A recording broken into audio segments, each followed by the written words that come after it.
Hello guys, so selamat pagi. Hari ni saya akan kongsikan sikit macam mana korang nak cuci mass airflow sensor untuk kereta jenis Toyota Vios NCP93. So kalau dekat tangan saya ni, ini adalah mass airflow sensor untuk Toyota Vios.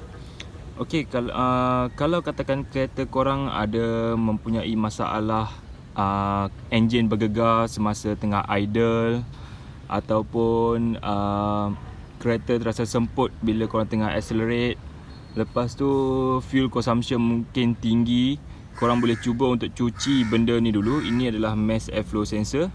So apa yang kita akan cuci, kita akan cuci di bahagian ini, dekat dia punya tip sensor ni. Dan dekat dalam ni tak nampak sebab gelap. So dekat sini dalam ni ada dia punya wire sikit lah. So kita akan cucikan benda ni.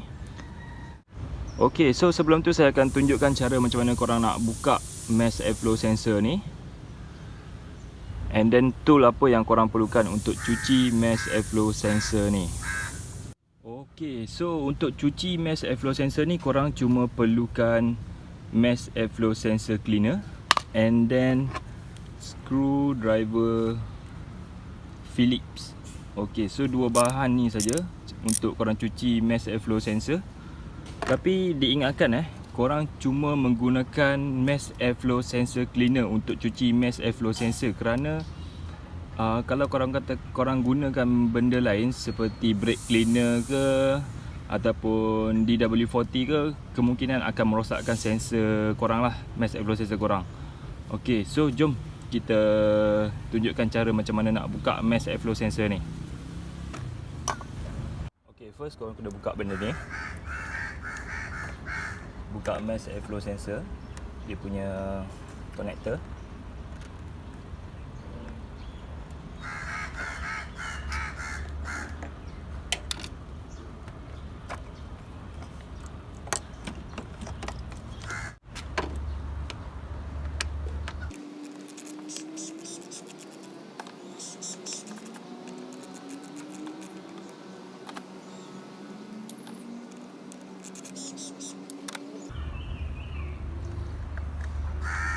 Keluarkan dengan perlahan. Ok, so untuk cuci mass airflow ni, korang just cuci di bahagian ini sahaja. Dekat dia punya tip ni, ini dia punya sensor, and then dekat dalam ni ada dua wire. So korang kena cuci dengan berhati-hatilah.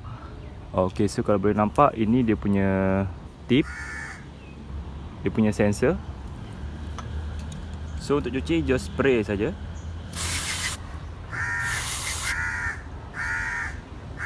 Dekat dalam ni korang spray dengan berhati-hati.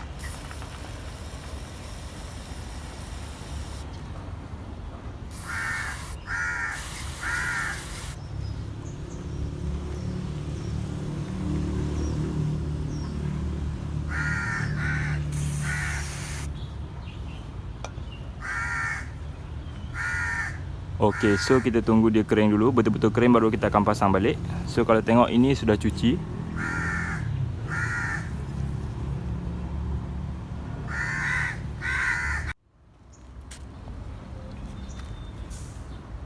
Ok, so sensor kita dah kering sepenuhnya.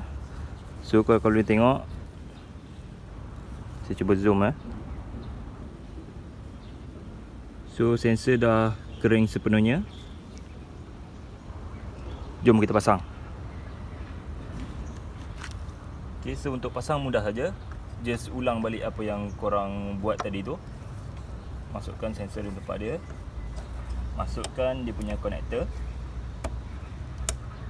Bagi bunyi klik. Ikat balik dengan dia punya skru lah.